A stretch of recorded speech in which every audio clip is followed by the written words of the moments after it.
The Spartans built one of the most feared military forces in history without banks, without digital accounts, without anyone controlling their wealth. They relied on systems they could verify and control themselves. Yet today, most people store their entire life's value inside institutions they don't understand and don't control. Here's the uncomfortable truth. The safest place for your money might actually be the one you've been trained to distrust. This is going to sound completely wrong. Saving money could be the reason you stay poor. Most people think wealth is about earning more. It's not. Wealth is about keeping what you earn. Because if your money loses value faster than you gain it, you're running on a treadmill. Here's what's happening behind the scenes. Governments print money. Banks multiply it through lending. Inflation silently taxes you. No vote, no warning, no permission. Your savings are being diluted every single year. And Bitcoin flips this system entirely. Fixed supply, decentralized control. No authority that can change the rules. It's not just currency, it's financial independence in code. And there's a simple strategy used by early Bitcoin holders that has quietly outperformed nearly every traditional asset. I'll break that down in a minute. What people do is they save money in banks. They feel safe seeing numbers go up, but those numbers are misleading. If inflation is 5% and your bank gives you 1%, you're losing 4% every year without realizing it. Over 10 to 20 years, that compounds into something massive. So instead of just saving cash, you store value in scarce assets. Because scarcity protects value.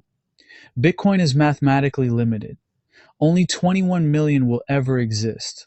No politician, no institution can change that. So the move is simple. Take a portion of your savings and consistently convert it into Bitcoin. Start small, even 5%, then increase it as your understanding grows. And this is where things start to shift. Most people try to time the market.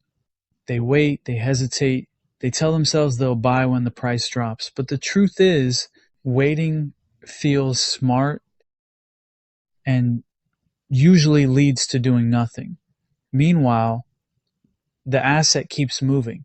Most people don't lose money from bad decisions. They lose because they never make one. So instead of trying to predict the market, you remove the need to predict entirely. You dollar cost average. You buy a fixed amount every single week, no matter the price. This removes emotion. You're no longer reacting. You're participating. Over time, volatility smooths out. And here's where it gets interesting. Most people think they own their Bitcoin, but they don't. They leave it on exchanges. They trust platforms. But if you don't control the keys, you don't control the asset. History has already shown this. Platforms fail, withdrawals get frozen, access disappears. So the smarter move is self-custody because Bitcoin allows true ownership. No middleman, just you and the network. So you move your Bitcoin off exchanges and into a hardware wallet. You learn how to secure it properly, step by step, backups, recovery phrases, redundancy. This is the part most people ignore. Then there's the biggest mistake of all, short-term thinking. People watch the price every day. They react emotionally. They buy when everyone's excited and sell when everyone's afraid. And that destroys returns. because Bitcoin is chaotic in the short term, but structured in the long term. Every cycle follows the same core principle. Supply decreases, demand increases. Pressure builds. So instead of thinking in days, you think in years. You commit to holding 4 years minimum. You zoom out. You stop reacting to noise. And this changes everything. Then comes the reality most people don't fully understand. There are over 8 billion people in the world. Only 21 million Bitcoin will ever exist. And realistically, far less, because some are lost forever.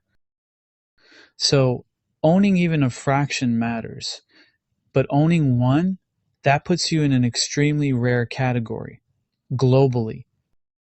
So instead of buying randomly, you set a clear target.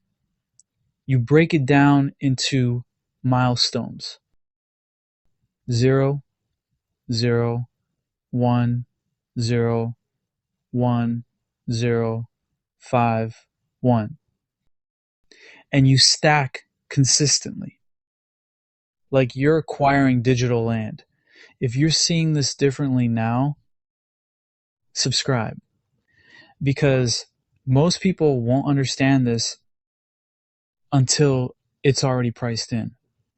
Now, that strategy I mentioned earlier, the one that quietly outperforms everything, it's simple. Buy consistently, hold long term, never sell your entire position, no trading, no guessing, just discipline. Let's simplify everything. Saving cash means losing value over time. Scarcity protects purchasing power. Timing the market doesn't work, consistency does. Custody equals control. Time multiplies results. So here's the plan. Start buying Bitcoin every week. Move it into self-custody. Hold it for years, not months, and work toward owning one full Bitcoin.